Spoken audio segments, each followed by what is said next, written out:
Fala pessoal, aqui é o professor Luiz com uma dica de química sobre tabela periódica. Ele quer saber das alternativas A, B, C, D e E, qual é a alternativa que apresenta elementos com características distintas. O que significa isso, né? São elementos que lhe pertencem, né, grupo ou família diferentes, né? Ele quer saber, tem uma alternativa aí que tem elementos que não são da mesma família. Então, por isso que ele fala características distintas. Então, na letra A, eu tenho apenas gases nobres. Então, na letra A não é a nossa resposta. A letra B, eu tenho metais do grupo 2A, metais alcalinos terrosos. Na letra D, eu tenho halogênios, né? Flúor, cloro, bromo. E na letra E, eu tenho metais alcalinos, lítio, sódio e potássio. Então, com isso, a gente tem, né, como gabarito a alternativa letra C. Eu tenho aqui elementos que não pertencem à mesma família, né? Lítio, berílio e o boro pertencem a famílias distintas. Gabarito aqui, alternativa letra C. Se ele pertencem a famílias diferentes, logo eles vão apresentar características químicas distintas. Ok? Essa foi a dica. A gente volta na próxima e até mais. Fala pessoal, aqui é o professor Luiz trazendo uma dica de química, parte aqui de química orgânica dos hidrocarbonetos, né? Hidrocarboneto é uma classe de compostos orgânicos que apresenta apenas na sua estrutura carbono e hidrogênio. Então o 2,44 trimetiloheptano, ele é um hidrocarboneto de cadeia ramificada. Para você escrever a estrutura do trimetiloheptano, você tem que primeiro representar os átomos de carbono, né? Então aqui a gente começa representando apenas os carbonos da cadeia principal. Como é heptano, são 7. Então aqui vai ser C, 3, né? 4, 5, 6, 7. E em seguida você vai completar as ligações e vai desenhar também, vai escrever os átomos de carbono dos radicais, né? Que são aquelas estruturas representadas pelo terminal, né? Pela finalização IU aí, terminação IU. Então ele é o 2,44 trimetil. Esse número 2,44 é a posição de cada um desses radicais. A posição 2 está se referindo ao carbono 2, né? Que no caso aqui, se a gente começar daqui, né, da esquerda para a direita, o carbono 2 vai ser esse. Então aqui tem um radical metil e no carbono 4, que é esse aqui, tem dois radicais, um metil e outro metil. E agora você complementa com os átomos de hidrogênio, que não vai ser necessário porque ele só quer saber o número de átomos de carbono secundário. Então aqui você poderia colocar aqui, para abreviar, para ser mais breve, né, a estrutura condensada. H3, aqui H2, H2, H3, H3, H2, H3, aqui só vai ter um H e aqui H3. Aqui é a estrutura condensada do 2,44 trimetiloheptano. Agora vamos ver quantos átomos de carbono secundários. Secundário, ele vai se ligar ao mesmo tempo a dois outros átomos de carbono, né? Então a gente vai classificar cada um dos átomos de carbono aqui. O hidrogênio não vai entrar na história, apenas os átomos de carbono, e vai verificar se ele é primário, secundário, terciário ou quaternário. Mas a questão só quer saber os secundários. Então vamos começar da esquerda para a direita. Eu vou começar com esse aqui. Esse aqui, ele é primário, só está ligado a esse outro átomo de carbono. Esse outro aqui, que eu vou chamar de carbono 2, ele vai ser um terciário, está ligado a 3. Esse de baixo, que é um radical, ele é primário, vou chamar de P. Esse outro aqui, sim, ele é o carbono secundário. Ele vai estar contido aí na nossa resposta, né? Esse, na sequência aqui, esse aqui ele é quaternário, é o único quaternário. Esses outros aqui, primário. Primário para esse radical e primário para esse outro radical. E aqui eu vou ter dois átomos secundários na sequência. Esse aqui é o átomo de carbono secundário, como esse também secundário. Por que secundário? Porque está ligado a dois átomos ao mesmo tempo, né? Um da direita e um da esquerda. E esse último aqui, ele é primário. Então eu tenho três átomos de carbono, né, secundário. Então o nosso gabarito aqui fica fácil, né? É a alternativa letra D. Questão aí bem bacana do vestibular UECE. Acho que é lá do Ceará. A gente volta numa próxima e até mais.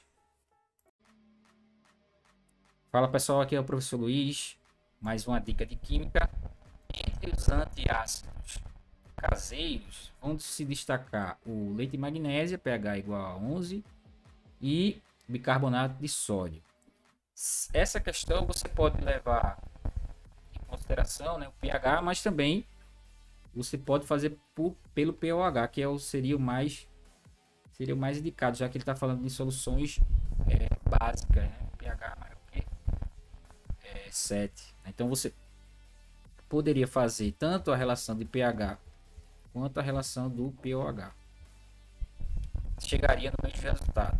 Mas para que a gente obedeça ao raciocínio, né, de pH, de pOH, quando eu estou falando de pH, substâncias ácidas, mas sabendo que substâncias alcalinas também tem H+, está na solução, só que é uma concentração menor do que a de OH-.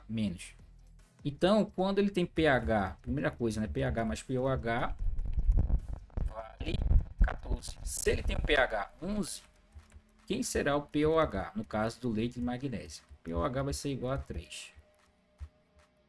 O pOH do leite de magnésio é igual a 3. Quem é a concentração de OH-?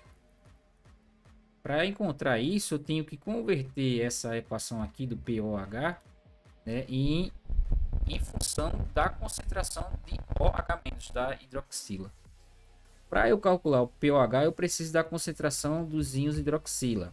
E quando eu não tenho os íons hidroxila, né, a concentração, como é que eu faço para calcular o pOH? É justamente a função exponencial de base 10, que é a base do logaritmo, e vai ser elevado ao expoente, que é menos o valor do pOH.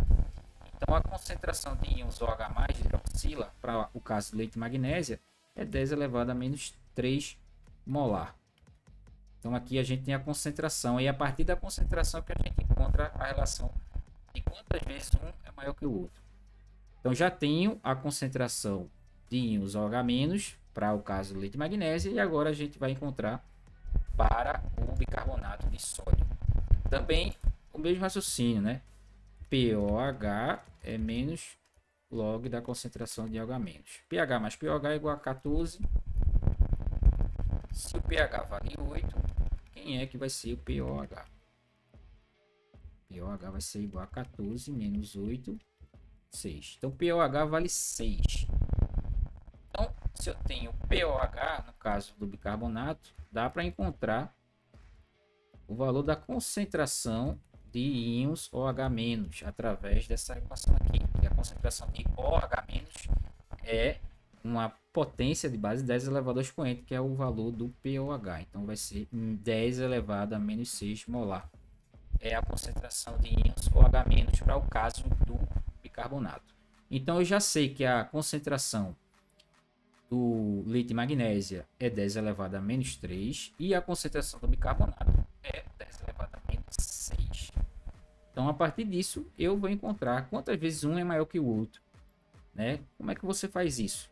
Para achar a relação, que eu vou chamar de R, você vai dividir o valor maior, né, que é a concentração dos íons hidroxila, no caso do leite de magnésia, que é maior, dividido pela concentração menor, que é dos íons bicarbonato, né?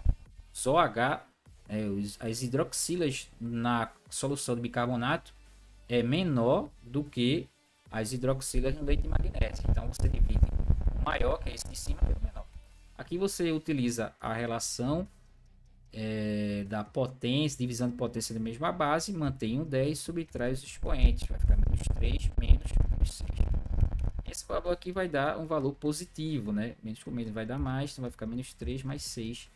Isso aqui é 10 elevado à terceira. 10 elevado à terceira é 1000. Então, a gente pode dizer que o bicarbonato de sódio ele é 1000 vezes menos básico do que o leite de magnésia, ou que a leite de magnésia é 1000 vezes, né, mais básico do que o bicarbonato de sódio. A gente chegaria no mesmo resultado se a gente fizesse a continha pelo pH, né? A gente chegaria também nessa mesma relação. A diferença é que a gente iria achar a relação de íons H+. Então a gente iria perceber que a concentração de íons H+ no bicarbonato, né, ela é maior do que a concentração de íons H+ no leite de magnésio. Eu já fiz essa continha e cheguei no resultado que... E aqui dá para perceber também, né? Já que a gente já sabe como calcular as concentrações em função do pH. A concentração de H+ do bicarbonato, né, é 10 elevado a menos 8. E isso é maior que 10 elevado a menos 11. Então a concentração de H+ no bicarbonato é maior do que a relação de íons H+ no leite de magnésio. Então a gente também chegaria na mesma ideia, que o leite de magnésia ele é menos ácido do que o bicarbonato, né? Ou o bicarbonato de sódio é mais ácido do que o leite de magnésia na ordem de 1000, né? Iríamos chegar no mesmo resultado, né? Independente se você chegasse pela relação de pOH, que é a mais coerente, já que está falando de soluções alcalinas, e você também poderia chegar com a relação de pH, né? Considerando a mesma ideia. Gabarito, então, alternativa letra E, questão legal aí da SES Gran Rio. A gente volta na próxima e até mais.